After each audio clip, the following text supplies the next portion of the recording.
Guys, कैसे आप सब लोग। My self Sunil Kumar, faculty of chemistry. अगर आप हमारे यूट्यूब चैनल पर नए हैं तो प्लीज सब्सक्राइब करें और बेल आइकन को दबाना ना भूलें, क्योंकि आने वाले वीडियोस के आपको नोटिफिकेशंस मिलते रहेंगे। तो गाइस स्टार्ट करते हैं। पिछला जो टॉपिक था हमारा वो था कंसंट्रेशन, और कंसंट्रेशन को हमने 3 पार्ट में डिवाइड किया था।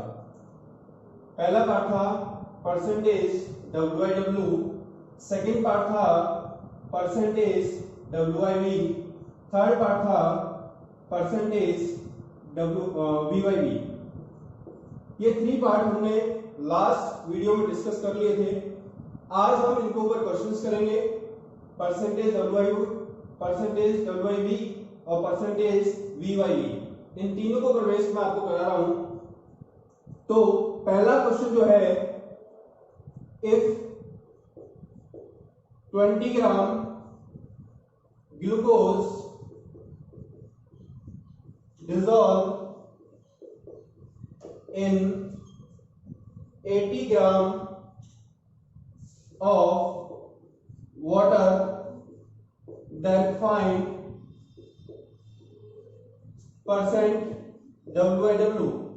इट मीन्स आपने 20 ग्राम ग्लूकोज को 80 ग्राम वाटर में डिसॉल्व किया है और हमें फाइंड आउट करना है परसेंटेज WIW। तो हम किस तरीके से फाइंड आउट कर सकते हैं, देखिए हमारे पास में 2 चीजें थी, एक था सोल्यूट और दूसरा था सॉल्वेंट। सोल्यूट को हम B मान लेते हैं, सॉल्वेंट को हम A मान लेते हैं। तो अगर परसेंट WIW निकालेंगे तो किस तरीके से निकालेंगे, mass of solute divide by total mass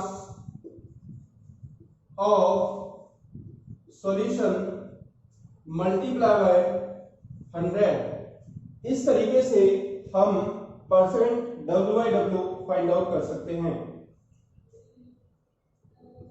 हमने मास ऑफ सोल्यूट को B माना है, मास ऑफ सॉल्वेंट को A माना है। तो अगर मास ऑफ सोल्यूट की अगर बात करेंगे तो ये हो गया हमारे पास में WB। टोटल मास की अगर बात करेंगे तो उसमें दोनों काउंट हो जाएंगे, सोल्यूट भी और सॉल्वेंट भी। तो होगा हमारे पास में WA plus WB multiply by 100। तो देखिए इस फॉर्मूले में जब हम पुट करेंगे वैल्यू तो क्या होगी बेटा, देखिए हमारे पास 20 ग्राम ग्लूकोज है और उसको हमने 80 ग्राम वाटर में डिसॉल्व किया है। तो मास of solvent, mass of solute, sorry mass of solute क्या होगा 20 ग्राम। तो मास ऑफ सोल्यूट हो गया 20 ग्राम। टोटल मास की अगर बात करेंगे हम तो 20 plus 80 that is 100 gram multiply by 100। तो यहां से जो आंसर निकल के आएगा हमारे पास में percent WIW is equal to 20। सबको बात समझ आ गई। इसकी यूनिट नहीं होगी क्योंकि ये भी ग्राम में है और ये भी ग्राम में है, ग्राम से ग्राम कैंसिल हो जाएगा। तो परसेंट WIW निकलेगा 20। नेक्स्ट हम बात करते हैं परसेंटेज WIV के ऊपर। तो इसका स्क्रीनशॉट ले लीजिए, फिर हम आगे कंटिन्यू करते हैं।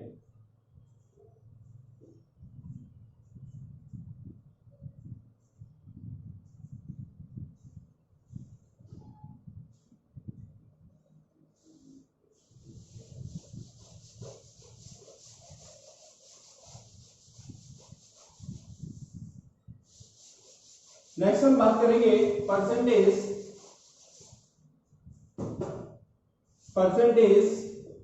WIV। इट मींस जो मास ऑफ सोल्यूट होगा उसका हमें वेट गिवन होगा और टोटल सॉल्यूशन जो होगा उसका हमें वॉल्यूम गिवन होगा। अगर क्वेश्चंस की अगर बात करें, if 20 gram glucose present in 500 ml of water then find percent WIV। यहां पर दोनों क्वेश्चंस में डिफरेंस है। उसमें क्या था, हमने 20 ग्राम ग्लूकोज को 80 ग्राम वाटर में डिसॉल्व किया था, तो डिसॉल्व करने के बाद में टोटल वेट निकला था 100 ग्राम। यहां पर हमने 20 ग्राम ग्लूकोज जो है वो ऑलरेडी प्रेजेंट है 500 ml में। इसका मतलब टोटल सॉल्यूशन जो है उसका वॉल्यूम कितना है, 500 ml counted with 20 gram glucose. तो हम बात करेंगे परसेंटेज WIV क्या होगा। इसका फॉर्मूला की अगर बात करें, फॉर्मूला क्या था इसका, mass of solute in gram divide by total volume of solution multiply by 100। आगे चलते हैं हम, मास ऑफ सोल्यूट इन ग्राम वो गिवन है आपको 20 gram divide by total volume जो है वो है 500 ml मल्टीप्लाई बाय 100। तो यहां से जो आंसर निकलेगा 20 से 20 कैंसिल हो गई और हो गया 5 4 जा 20 परसेंट। WIV हमारे पास निकल के आ गया 4। इस तरीके से हम परसेंटेज WIV काउंट कर सकते हैं। सबको बात समझ में आ गया होगा। इसका स्क्रीनशॉट ले लीजिए, आगे हम कंटिन्यू करते हैं।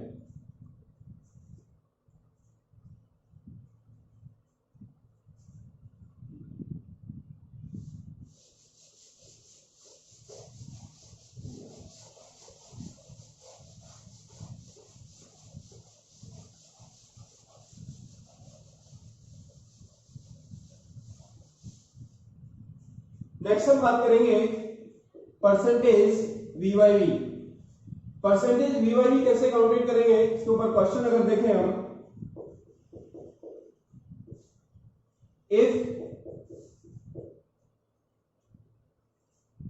20 ml, या आप चेंज कर सकते हैं इसको, मैं कर देता हूं यहां पर 50 ml of benzene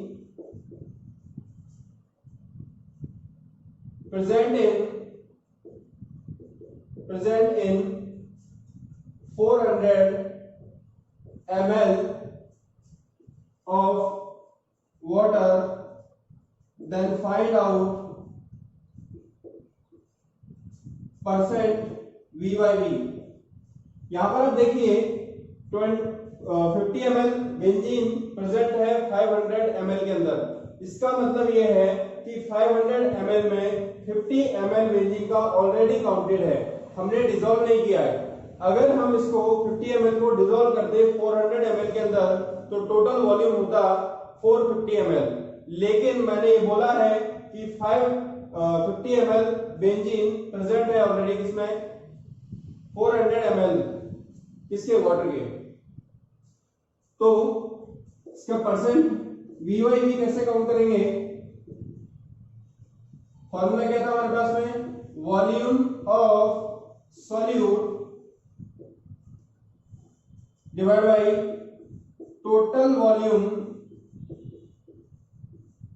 of solution multiply by 100। Volume of solute क्या है, यहां पर 50 ml है, पुट कर दिया हमने।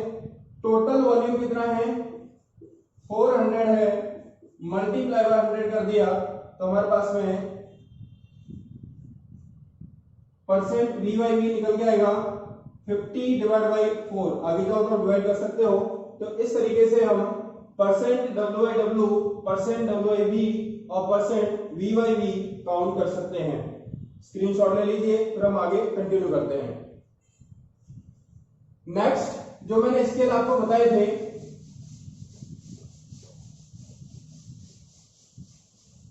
परसेंट W को मेजरमेंट करने के लिए हमारे पास 4 क्वांटिटी हैं, molality, second mole fraction, third है हमारे पास ppm, ppm बोले तो पार्ट्स पर मिलियन, और फोर्थ वन ppb यानी कि पार्ट्स पर बिलियन। ये हमारे पास में परसेंट डब्ल्यू को मेजरमेंट करने के 4 स्केल हैं। तो पहले हम वन बाय वन डिस्कस करेंगे। तो आज हम बात करेंगे मोलैलिटी। तो देखिए बच्चों, मोलैलिटी की अगर बात करें, इसको हम स्मॉल m से रिप्रेजेंट करते हैं। किससे? स्मॉल m से रिप्रेजेंट करते हैं मोलैलिटी को। इसकी डेफिनेशन क्या होगी? The number of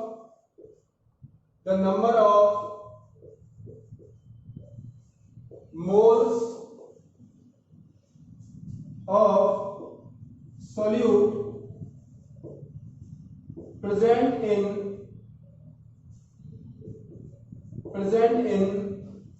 1 kg of solvent। 1 kg of solvent में सॉल्यूट के कितने मोल प्रेजेंट हैं, उसको हम बोलेंगे, उस टर्म को बोलेंगे मोलैलिटी। इसका फॉर्मूला कोई रटने की हमें जरूरत नहीं है, इसी डेफिनेशन से फॉर्मूला निकल के आ जाएगा। तो हमारे पास में डेफिनेशन क्या है? Number of moles of solute present in 1 kg of solvent is known as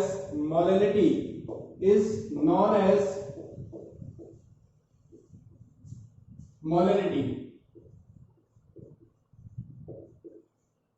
and it is represented by small m। अब हम इसी से फॉर्मूला बनाने की कोशिश करते हैं। तो देखिए, small m it means molality is equal to the number of moles of solute, number of moles of solute. बार बार मोल्स की बात हो रही है, कई बच्चे 11th क्लास में मोल को अच्छे से नहीं पढ़ते हैं, तो उनके लिए मैं वापस पढ़ाऊंगा मोल्स का पूरा डिस्क्रिप्शन, किस तरीके से मोल्स हम फाइंड आउट कर सकते हैं, जिसकी हम बाद में बात करेंगे। तो molality is equal to number of moles of solute divide by mass of solvent in KG. ये इसका फॉर्मूला निकलेगा। अगर हमारे पास number of moles directly given नहीं है, तो मोल्स की जगह हम अप्लाई कर सकते हैं। मोल का फॉर्मूला क्या होता है बेटा? मोल का फॉर्मूला होता है गिवन मास अपॉन मॉलिक्यूलर मास। ये हमारे पास में मोल्स का फॉर्मूला होता है। तो अगर आपके पास में मोल्स डायरेक्ट नहीं गिवन है, तो हम इस फॉर्मूले को, मोल के फॉर्मूले को पुट कर सकते हैं इसमें, जिससे हमारे पास मोलैलिटी काउंट कर सकते हैं। किस तरीके से देखते हैं, इसका स्क्रीनशॉट ले लीजिए, आगे कंटिन्यू करते हैं।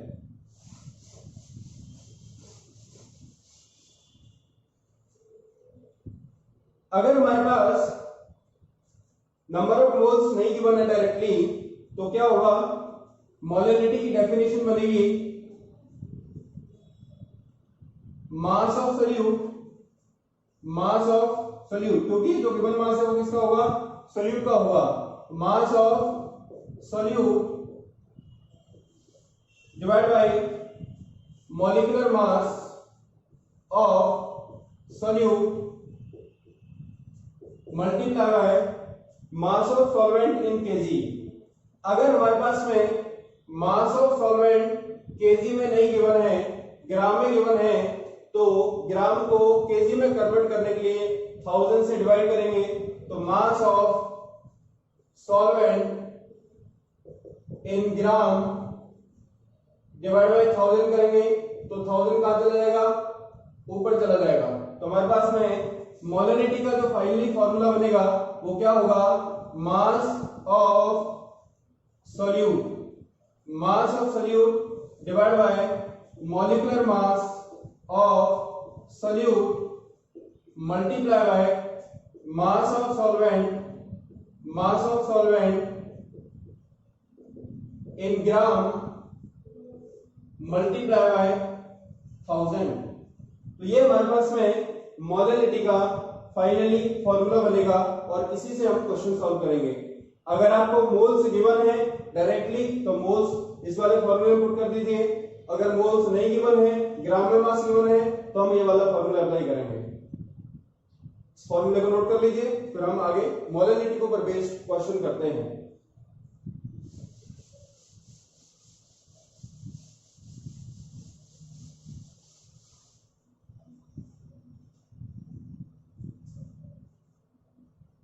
सबसे पहले मोल निकालना सीखते हैं। मोल्स हम किस तरीके से फाइंड आउट कर सकते हैं, मोल की हम बात कर लेते हैं। सपोज हमारे पास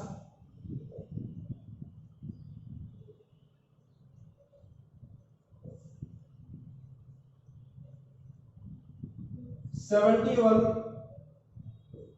ग्राम NaCl गिवन है। 71 ग्राम NaCl गिवन है, तो 71 ग्राम NaCl में नंबर ऑफ मोल्स कितने होंगे वो हमें फाइंड आउट करने हैं। तो मोल्स निकालने के लिए मोल्स हमें काउंट करने हैं। तो मोल्स के लिए हमारा फॉर्मूला क्या है? मोल्स के लिए हमारा फॉर्मूला होगा mole is equal to given mass upon molecular mass. Moles निकालने के लिए आपको मॉलिक्यूलर मास की भी रिक्वायरमेंट होगी। तो मॉलिक्यूलर मास निकालने के लिए पर्टिकुलरली आपको एलिमेंट्स के जितने भी हैं मॉलिक्यूलर मास पता होने चाहिए, तभी जाके आप मोल्स फाइंड आउट कर पाओगे, अदरवाइज नहीं कर पाओगे। इसलिए मॉलिक्यूलर मास आपको पता होने चाहिए। यहां पर आप देखो गिवन मास कितना है 71 gram divide by molecular mass. NaCl के मॉलिक्यूलर मास की बात करें तो मॉलिक्यूलर मास ऑफ NaCl कितना होगा बच्चों? Na का जो मॉलिक्यूलर मास होता है वो होगा 23, Cl का एटॉमिक मास होगा 35.5। तो इसकी अगर बात करेंगे कितना आ जाएगा 58.5, ये मॉलिक्यूलर मास आ गया NaCl का। तो हमारे पास में मोल जो होंगे यहाँ पर कितने होंगे? मोल होंगे यहाँ पर 71, मॉलिक्यूलर मास कितना निकल गया 58.5। तो जो भी होगा डिवाइड करके हम निकाल लेंगे। इस तरीके से हम किसी भी कंपाउंड का मोल्स फाइंड आउट कर सकते हैं। सबको समझ में आया होगा? नेक्स्ट और क्वेश्चन करते हैं मोल के ऊपर, फिर हम मोलैलिटी के ऊपर बेस्ड क्वेश्चन करेंगे।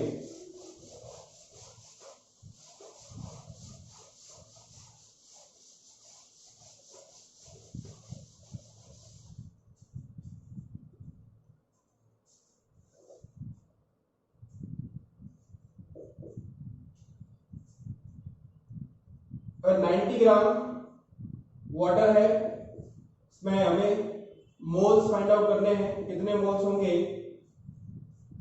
गिवन मास, मोल्स का फॉर्मूला वही है हमारे पास, moles equal to given mass upon molecular mass. Given mass कितना है इसमें 90 ग्राम, मॉलिक्यूलर मास कितना है? मॉलिक्यूलर मास है हमारे पास H2 का। H2 के मॉलिक्यूलर मास की अगर बात करेंगे, molecular mass of H2, hydrogen का एटॉमिक नंबर भी 1 होता है और एटॉमिक मास भी 1 होता है। तो 2 यहाँ पर हाइड्रोजन है, 1 मल्टीप्लाई बाय 2 प्लस ऑक्सीजन का एटॉमिक मास होता है 16, कितना हो गया हमारे पास में 18 AMU। तो मोल्स की बात करेंगे, गिवन मास कितना हमारे पास में 90 ग्राम और H2 का मॉलिक्यूलर मास है 18, तो 90 डिवाइड बाय 18 कितना होगा 5 मोल्स।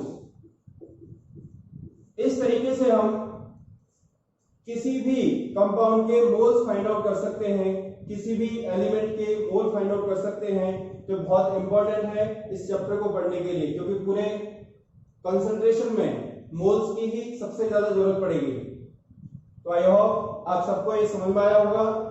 बाकी आगे का जो मोलैलिटी वाला क्वेश्चन है कल उसके ऊपर बेस्ड क्वेश्चन करेंगे। नेक्स्ट जो हमारे पास मोल फ्रैक्शन है या अदर जो स्केल्स हैं कंसंट्रेशन मेजरमेंट करने के, उनके ऊपर बेस्ड क्वेश्चन करेंगे। तो वीडियो में कंटिन्यू